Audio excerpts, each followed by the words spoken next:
नमस्कार सभी को, आप सबका स्वागत है अपने यूट्यूब चैनल में। आज हम डिस्कस करेंगे रीट पात्रता परीक्षा एग्जाम 27 और 28 फरवरी को होने जा रहा है। सबको पता है, उन सब अभ्यर्थियों को बेस्ट ऑफ लक, अग्रिम शुभकामनाएं।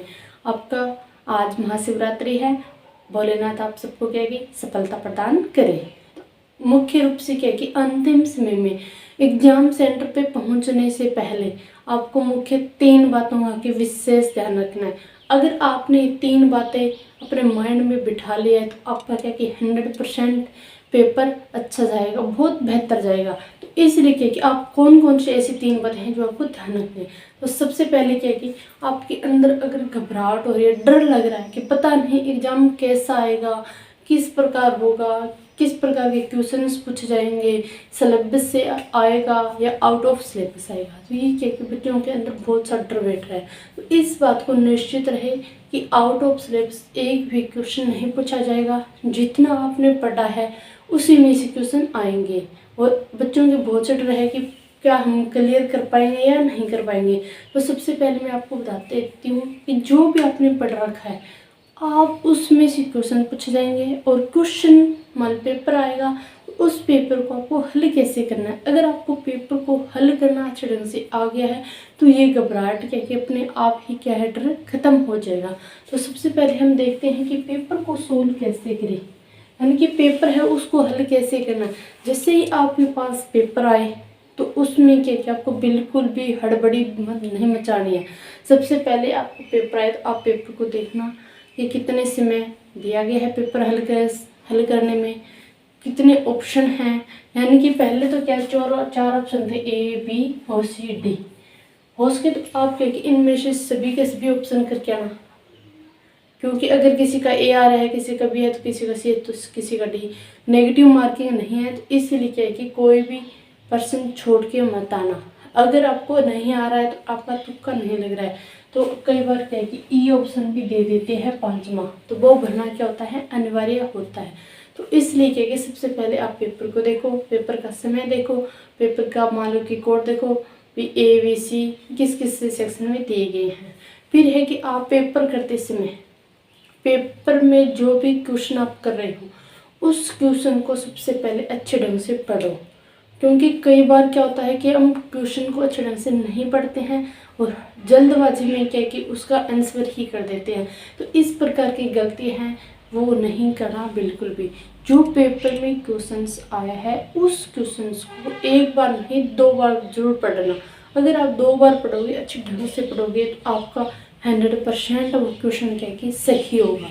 फिर बात करते हैं कि जितने भी क्वेश्चंस आपको आ रहे हैं, आपको जितने भी पेपर में क्वेश्चंस आ रहे हैं सबसे पहले बिल्कुल स्टिक आ रहे हैं आप वो क्वेश्चन जरूर करना। उसके बाद क्या कि आपको लगे कि हाँ 2 में से 1 हो सकता है तो आप क्या कि वो क्वेश्चन करना। अगर आपको बिल्कुल भी नहीं आ रहा है कि हमारा ये चीज़ें पढ़ी हुई नहीं तो उसमें जो चाहे वो मन मर्जी के तुक्के मार देना, हो सके तो भगवान आपके वे तुक्के क्या कि राइट कर दें।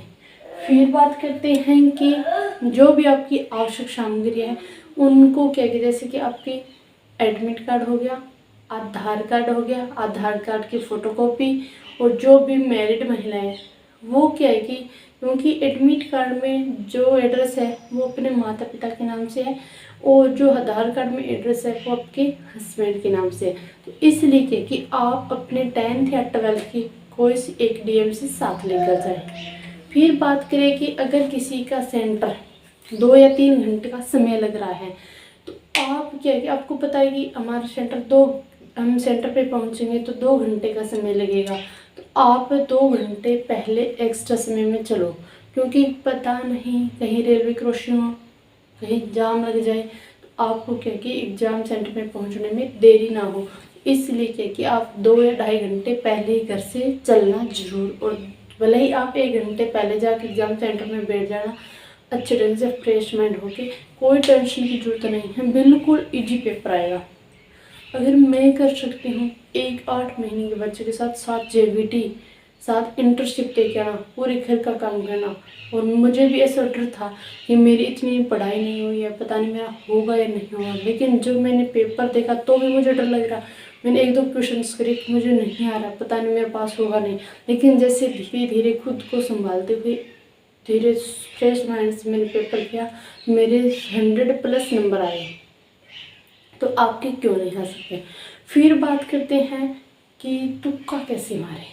तो तुक्का कैसे मारे, आपको क्या कि एक क्वेश्चन है, आपको आ रहा है तो वो तो आप अपने आप कर दोगे। फिर है कि आपके सामने दूसरा क्वेश्चन आएगा A, B, C और D। अगर आपका पढ़ा हुआ हो क्वेश्चन में, अगर आपको एक ही शब्द दिख जाए तो उस बेस पे क्या कि थोड़ा सा मान लो कि चिंतन करके उस क्वेश्चन को आप सोल्व कर सकते हो। आपके सामने की 2 ऑप्शन है कि A और D तो नहीं होगा, B और C में से एक होगा। तो आपको कौन सा करना है, जो आपको लगे कि आपको लगता है कि आपको C होगा, लेकिन आप कहते उस C को नहीं करना, B को कर देना। अगर आप अपोजिट करोगे ना तो वो क्वेश्चन आपका राइट होता है। क्योंकि मैंने 1-2 क्वेश्चन तो इस प्रकार अपोजिट वाले कर दिया, लेकिन हमारा मन नहीं मानता है। हमारा मन मान रहा है कि C होगा तो हम C ही करके आते हैं, अपोजिट नहीं करते। इसलिए क्या कि मेरे 1-2 क्वेश्चन तो सही हो गए थे, क्योंकि मैंने भी तुक्के लगाए। इतना नहीं है कि अगर मेरे इतनी ही अच्छी तैयारी होती तो 100+ नंबर क्यों आते, 120+, 135+ इस प्रकार नंबर आते। तो मैंने भी तुक्के लगाए हैं। प्लीज़ आप इस चीज़ से बिल्कुल निश्चित रहें। आपको तो सिर्फ ओनली 90% यानी कि 90 नंबर ही लेके आने हैं, 60% ही आपको नंबर चाहिए।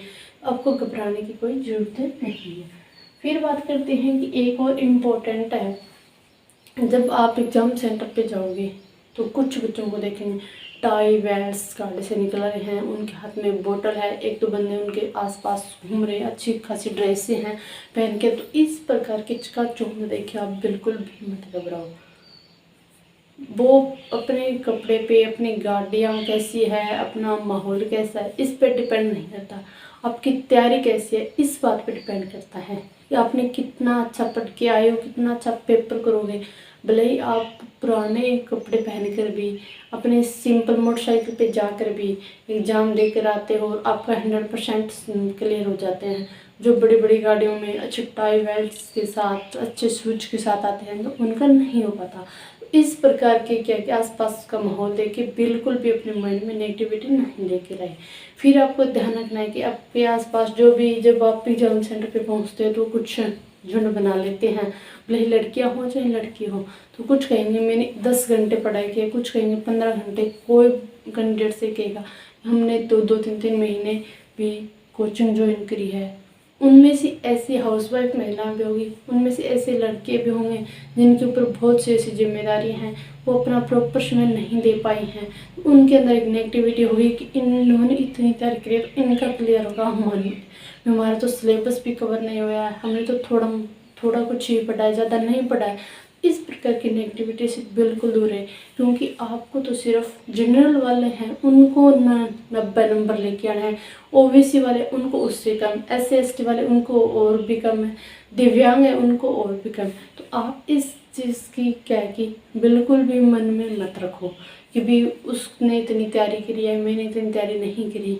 मैं आपके सामने उदाहरण हूँ कि हमारे आसपास जो रिलेटिव थे वो कहीं कमरा लेके पढ़े, किन्होंने कोचिंग ज्वाइन करी, लेकिन उनके क्या कि 80+ ही नंबर नहीं आए और मेरे 100+ नंबर आए। क्योंकि जितना मैंने पढ़ा उतना बेहतर पढ़ा। जो मैंने पेपर सॉल्व करते समय खुद को क्या कि संभाला, 1-2 क्वेश्चन मेरे सही नहीं गए, फिर मैंने सोचा कि लेकिन जो होगा जो सो देखा जाएगा। लेकिन आपको तो 90 नंबर लेके आना है, तो घबराती क्यों है। इसी माइंड में सेट करके मैंने 90 क्वेश्चंस तो बिल्कुल सोल्व कर दिए। मुझे जो क्वेश्चन आ नहीं रहे थे उनमें से अगर मेरे को एक शब्द भी दिखा तो उस पर थोड़ा सा फोकस करके फिर भी मैंने क्या है कि वो क्वेश्चन से सही किया, और जैसे ही आंसर किया मैंने मिलाया तो मेरे 100+ सही हुए।